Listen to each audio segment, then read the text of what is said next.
Bismillahirrahmanirrahim. Assalamualaikum warahmatullahi wabarakatuh. Izin memperkenalkan diri, nama saya Faheni dari program Studi Pendidikan Agama Islam dengan NIM 0101240156.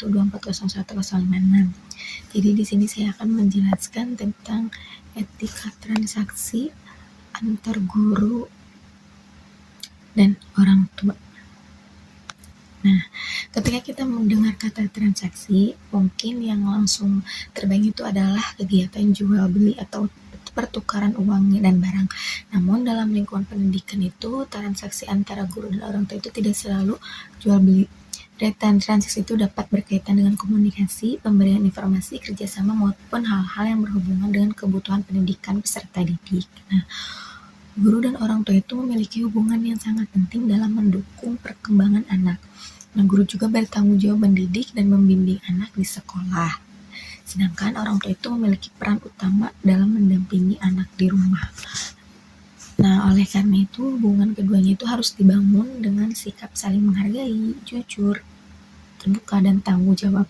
Lalu apa saja yang perlu diperhatikan? Nah, yang pertama itu adalah kejujuran. Dalam melakukan komunikasi atau transaksi apapun, guru harus menyampaikan informasi dengan jujur dan sesuai dengan keadaan yang sebenarnya. Misalnya ketika ada kegiatan sekolah yang membutuhkan biaya, guru harus menjelaskan tujuan dan penggunaan biaya tersebut secara jelas kepada orang tua murid. Nah, jangan sampai orang tua itu merasa bahwa ada biaya yang tidak dijelaskan atau digunakan untuk kepentingan pribadi. Kejujuran akan membuat orang tua itu merasa lebih percaya kepada guru dan sekolah. Nah, yang kedua yaitu transparansi. Nah, setiap hal yang berkaitan dengan biaya atau kepentingan pendidikan sebaiknya disampaikan secara terbuka. Nah, orang tua itu berhak mengetahui untuk apa sih sesuatu pembayaran dilakukan, berapa jumlahnya, dan bagaimana penggunaannya. Gitu. Nah, contohnya, ketika sekolah mengadakan kegiatan tertentu, guru dapat menyampaikan rincian kebutuhan kepada orang tua. Dengan begitu tidak terjadi kesalahpahaman antara sekolah dan orang tua. Nah, untuk yang ketiga yaitu adalah memanfaatkan posisi sebagai guru untuk kepentingan pribadi itu tidak memanfaatkan posisi tersebut. Nah, guru itu memiliki posisi yang dihormati oleh orang tua.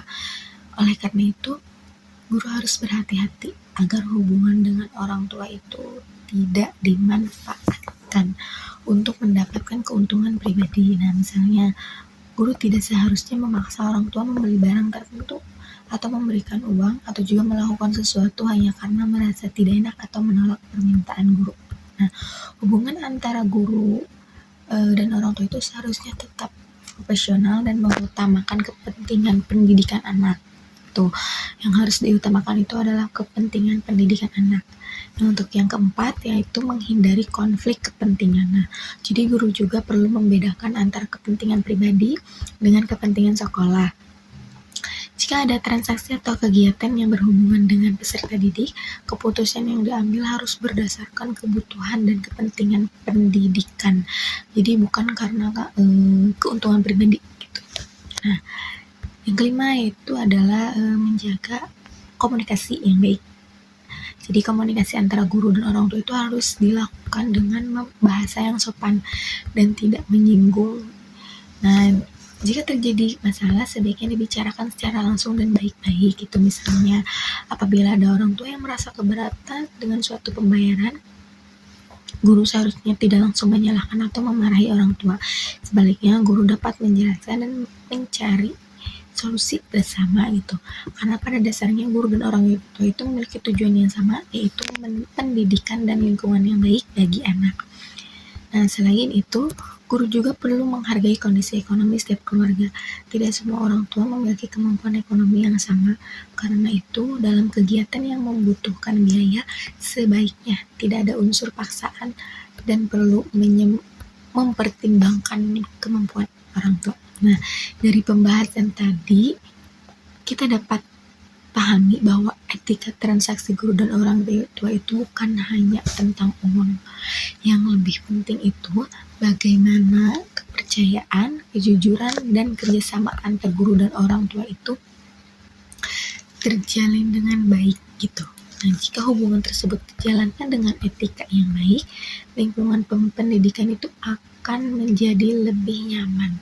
Jadi orang tua itu merasa dihargai, guru juga dapat menjalankan tugasnya dengan baik, Dan yang paling penting adalah peserta didik mendapatkan manfaat dari kerjasama tersebut. Nah, jadi sebagai seorang guru itu kita harus selalu mengingat bahwa kepercayaan orang tua itu merupakan suatu yang harus dijaga. Jadi setiap komunikasi keputusan maupun transaksi yang dilakukan harus mengutamakan kepentingan peserta didik dan nilai-nilai profesionalisme. Jadi kesimpulannya, etika transaksi antar guru dan orang tua itu dapat diwujudkan melalui kejujuran, transparansi, sikap profesional, dan tidak memanfaatkan jabatan untuk kepentingan pribadi. Terus menghindari konflik kepentingan serta membangun komunikasi dengan baik. Dengan menerapkan etika tersebut, hubungan antar guru dan orang tua itu dapat menjadi lebih harmonis dan saling percaya. Nah, demikian pembahasan saya mengenai transaksi guru dengan orang tua. Mungkin itu saja. Wassalamualaikum warahmatullahi wabarakatuh.